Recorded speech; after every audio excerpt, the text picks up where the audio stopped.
sou Juraci Ascan de Saraiva e vou lhes apresentar um comentário relativo ao livro de contos de Machado de Assis, intitulado Várias Histórias. Este livro é o quinto livro de contos de Machado de Assis e foi publicado em 1896. Até esta data, Machado já tinha publicado 4 antologias: Contos Fluminenses, Histórias da Meia-Noite, Papéis Avulsos e Histórias Sem Data. Além disso, já circulavam os romances Memórias Póstumas de Brás Cubas e Quincas Borba, além de outros, claro, mas esses 2 romances contribuíram para definir o reconhecimento de Machado de Assis como um escritor importante. Os contos, que compõem várias histórias, tinham sido publicados na imprensa na Gazeta de Notícias entre julho de 1884 e outubro de 1891. Esses mesmos contos foram publicados paralelamente à publicação de Quincas Borba, que Machado publicou na revista A Estação, em fascículos, entre junho de 1886 e setembro de 1891. E esse romance foi publicado em volume em novembro de 1891 pela editora Garnier. Então, como vocês percebem, havia uma publicação de contos paralela ao romance Quincas Borba, porque as datas de publicação são muito semelhantes. Pode-se então pressupor que, enquanto Machado escrevia Quincas Borba, ele também estava produzindo os contos que ele veio a reunir, então, em várias histórias. Podemos concluir que o lançamento da coletânea de várias histórias já vem acompanhado da imagem de um escritor que tinha pleno domínio sobre seu material e também do gênero conto, que ele havia estreado quase 30 anos antes com Contos Fluminenses, que foi publicado em 1869. Entretanto, na advertência de várias histórias, Machado retoma a epígrafe de Diderot, com que ele abre a obra, dizendo: meus amigos, façamos sempre contos. O tempo passa e o conto da vida acaba sem que se perceba, para afirmar que seus contos servem para passar o tempo, mas para indicar também que não são obras-primas, como os de Mérimée e de Poe. Ele ainda diz que contos, quando medíocres, têm a vantagem de serem curtos. Entretanto, quando se faz a leitura dos contos de várias histórias, constata-se que Machado foi falsamente modesto, uma vez que esses contos apresentam uma grande riqueza e grande complexidade. Consequentemente, Machado, com essa advertência, chama a atenção dos leitores para aquilo que vamos encontrar e estabelece uma comparação de seus contos com os de Mérimée, de Poe e também com a produção de Diderot. Bem, mas para melhor apreendermos o que significa essa publicação de várias histórias, eu vou fazer um breve comentário dos contos que fazem parte da coletânea.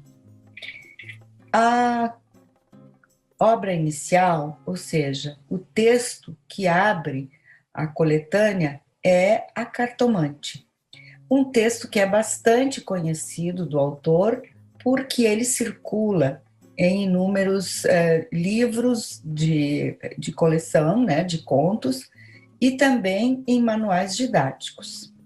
Nesse conto, o narrador ridiculariza as crendices que induzem as personagens a se encaminhar a um final trágico.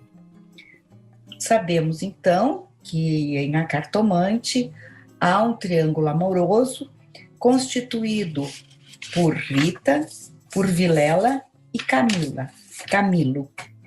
E Rita e Camilo se encontram, tornam-se amantes, e quando ela declara que o receio de que o marido poderia vir a descobrir o relacionamento de ambos, Camilo lhe diz que ela não precisa recear, mas ele se afasta por algum tempo. Ela então procura uma cartomante que lhe diz que o seu romance vai muito bem. E também aconselha Camilo a falar com essa mesma cartomante. Um dia, Camilo recebe um bilhete de Vilela chamando-o para ir a seu encontro. E ele vai com muito receio. No caminho, há uma carruagem estragada que impede a passagem do transporte em que Camilo está. E quando ele olha à sua volta, ele vê que ele está junto à casa da cartomante que Rita mencionara. E também ele decide valer-se dos conselhos da cartomante. Quando ele a procura, ela lhe diz que que o ragazzo enamorado vá muito feliz, que nenhum problema há na sua relação com a amada. Entretanto, quando Camilo chega à casa de Vilela, ele se depara com Rita morta e ele próprio é assassinado. Então, a leitura mostra que Rita e Camilo vão ao encontro da morte porque se deixaram ludibriar pela crendice. E na abertura do conto, o narrador afirma: Hamlet observa a Horácio que há mais coisas no céu e na terra do que sonha a nossa filosofia. O narrador atribui esse comentário a Rita, que, segundo ele, traduzia Hamlet em língua vulgar. Entretanto, essa introdução, ela abre duas linhas de leitura. A primeira delas relaciona o conto com a tragédia de Shakespeare. E a segunda linha mostra o cômico que está infiltrado pelo riso mordaz do narrador. Portanto, nós estamos aqui diante de um conto com o qual Machado de Assis ridiculariza as crenças em cartomantes, até a crença na própria sorte, que muitas vezes os amantes buscam para ver o seu futuro. Homem Célebre, outro conto da coletânea, Machado trata de um dos temas que lhe é particularmente caro, que é o desejo frustrado da busca da perfeição, que é representado aqui pelo indivíduo que persegue sua realização pessoal por meio da manifestação artística. No conto, Pestana é um famoso compositor de polcas da cidade, que detesta esse gênero popular e que se empenha muito para criar uma música erudita. Entretanto, de suas mãos brotam notas que acabam se constituindo em polcas, mas os acordes da música clássica não se concretizam. Então, Pestana se frustra compondo polcas e mais polcas, e as peças eruditas ficam como um anseio irrealizado. Esse empenho na busca da perfeição também é o tema de Trio em Lá menor, em que a protagonista ama a dois indivíduos de qualidades opostas, desejando uni-los em um só para efetivar seu sonho de perfeição. Igualmente, Flora, personagem de Esaú e Jacó, quer conciliar em um único indivíduo os gêmeos Pedro e Paulo, cujos traços poderiam compor para ela o que seria o ser ideal.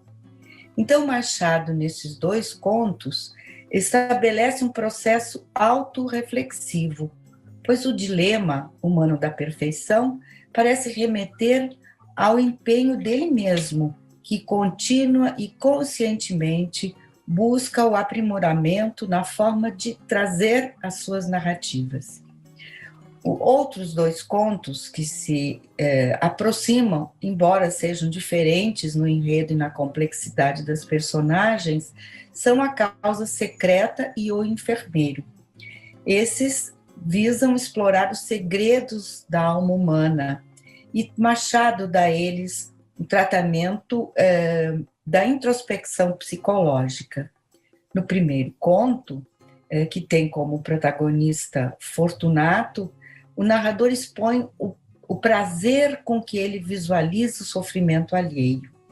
Em Um Enfermeiro, o sadismo provém de um velho coronel doente que maltrata e humilha seu cuidador. Como este um dia responde à agressão que recebera do coronel, o paciente morre e o protagonista fica em dúvida e se pergunta se ele teria assassinado o velho ou se o velho morrera de causa natural. Bem, então, em relação à causa secreta, ainda é importante mencionar que o nome Fortunato remete ao conto de Edgar Allan Poe, denominado O Barril de Amontilado. E essa convergência entre os contos explica, de alguma forma, a remissão a Poe que Machado faz na advertência de várias histórias. Um outro conto que é extremamente interessante é o Conto de Escola. Conto de Escola relata o episódio da venda da explicação de uma tarefa escolar de um menino, Pilar, que explica a tarefa a ser feita para o filho do professor, que se chama Raimundo. Entretanto, quando se dá o pagamento da explicação da lição, um outro menino vê, Curvelo, e esse delata ambos ao professor. Eles são castigados e, ao longo da vida, Pilar não esqueceu aquilo que ele diz que foi a maior lição que ele recebeu da escola, ou seja, ele aprendeu a corromper e a delatar. Eu acho que esse conto tem uma relação muito adequada com o que ocorre na nossa realidade muitas vezes. Então, Pilar aprendeu na infância a corromper e a delatar. Fazendo assim uma breve menção aos demais contos, a gente pode constatar que, de fato, o título do livro está adequado. São várias histórias, e são histórias várias que o leitor encontra nessa obra do Machado de Assis. Entre santos, o autor faz com que os santos da igreja de São Francisco de Paula desçam de seus altares para discutir entre eles as fraquezas humanas e tocam em duas questões que perpassam a obra de Machado de Assis, que são a avareza e o adultério. Já em Uns Braços, Machado trata da atração de um jovem por uma mulher madura. A Desejada das Gentes, por sua vez, conta a história de Quintilha, uma das misteriosas mulheres de Machado, que se recusa à felicidade conjugal, embora ame o noivo. Também misteriosa é a personagem Mariana, que dá título ao conto. Ela se mostra indiferente ao amante, que vem visitá-la depois de 18 anos, e deixa o rapaz perplexo, que simplesmente não consegue entender o desvelo de Mariana com o marido enfermo e o desespero que ela demonstra quando ele morre. Em Adão e Eva, nós temos uma sátira em relação à história da criação do mundo e dos homens. Neste conto, um juiz narra como se deu o processo de criação dos homens e do mundo. Segundo ele, quem os criou não foi Deus, mas o diabo. E só mais tarde Deus interveio e infundiu em ambos, em Adão e Eva, bons sentimentos, o que, evidentemente, fez com que a humanidade fosse outro. Já Viver é um conto alegórico, em que Machado mistura em uma única narrativa as mitologias clássica e judaico-cristã, pondo a conversar o titã Prometeu com Asaveros, o judeu errante. Finalmente, em O Conto ou Metafísica do Estilo, o narrador invoca continuamente o leitor para colocá-lo na cabeça de um padre, enquanto esse organiza um importante sermão. Então, nesse processo, o leitor se defronta com o zelo com que o padre escreve, buscando as palavras que deveriam ser perfeitas. Também essa lição do cuidado, do zelo, nós encontramos em outros contos de Machado de Assis, ou seja, essa reflexão sobre o processo de escrita aparece inúmeras vezes. Agora, temos ainda um texto que é denominado um apólogo. Por ser um apólogo, evidentemente não é um conto, mas esse texto traduz o processo de ascensão social. Então, ele mostra que, para que alguém tenha sucesso e visibilidade, é preciso sempre que outro alguém trabalhe na sombra e no anonimato. Então, eu acho que, a partir desses comentários, o leitor pode constatar que Machado seleciona seus temas enfocando a sociedade brasileira da segunda metade do século XIX. E ele se mostra um observador da moral, dos costumes e das relações humanas. Mas ainda que as personagens circulem pelas ruas, praças e demais logradouros da cidade do Rio de Janeiro e que os ritos sociais desse lugar e de um determinado tempo estejam representados, Machado expõe a universalidade humana. Além disso, o leitor verifica que Machado tem consciência dos recursos expressivos da língua, cujo tom coloquial ele procura preservar, elevando a coloquialidade à condição estética.